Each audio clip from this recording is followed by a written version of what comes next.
Hello అండి. Welcome back to my channel Twinkles vlogs. ఈరోజు వీడియోలో నేను చాలా టేస్టీగా ఉండే బగారా రైస్ అయితే కుక్కర్లో చేసి చూపించిపోతున్నాను. సో ముందుగా కుక్కర్ పెట్టుకొని అందులో 3 టేబుల్ స్పూన్ ఆయిల్ అయితే వేసుకొని హీట్ అయిన తర్వాత ఈ మసాలా దినుసులను అయితే ఇందులో వేసేసుకోండి. అలాగే కట్ చేసి పెట్టుకున్న ఉల్లిపాయ పచ్చిమిరపకాయలు కూడా వేసుకొని బాగా ఆయిల్కి పట్టేటట్టు మిక్స్ చేసుకోండి. సో ఇప్పుడు మిక్స్ చేసుకున్న తర్వాత మనకి ఇది గోల్డెన్ కలర్ అయితే వస్తుంది. సో వచ్చిన తర్వాత ఇందులో పుదీనాను కూడా యాడ్ చేసుకొని బాగా మిక్స్ చేసుకోండి.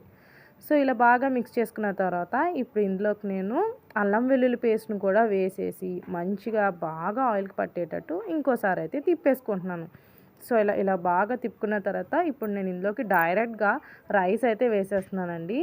సో ఎందుకంటే ఈ ఆయిల్లోకి మొత్తం ఈ రైస్ అనేది పట్టి సో చాలా టేస్టీగా ఉంటుంది. అలాగే ఇందులోకి నేను ఎటువంటి పసుపు కారం వేయట్లేదు.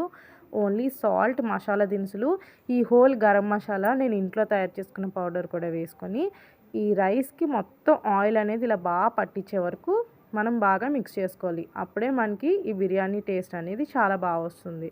సో ఇప్పుడు నేను మిక్స్ చేసుకున్న తర్వాత వాటర్ అయితే యాడ్ చేసుకొని మళ్ళీ నేను ఇంట్లో చేసుకున్న పౌడర్ని అయితే వేసేసుకొని సాల్ట్ కూడా యాడ్ చేసుకున్నాను.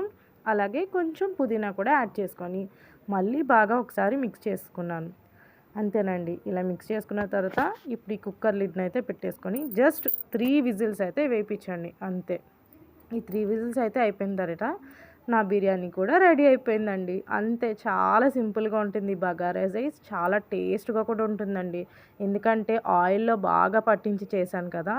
సో టేస్ట్ అనేది, ఫ్లేవర్ అనేది కూడా చాలా బాగా వస్తుంది. సో తప్పకుండా మీరు ఎవరైనా ఫ్రెండ్స్, గెస్ట్లు వచ్చినప్పుడు ఈ రెసిపీ తప్పకుండా ట్రై చేయండి. Thank you. Bye bye.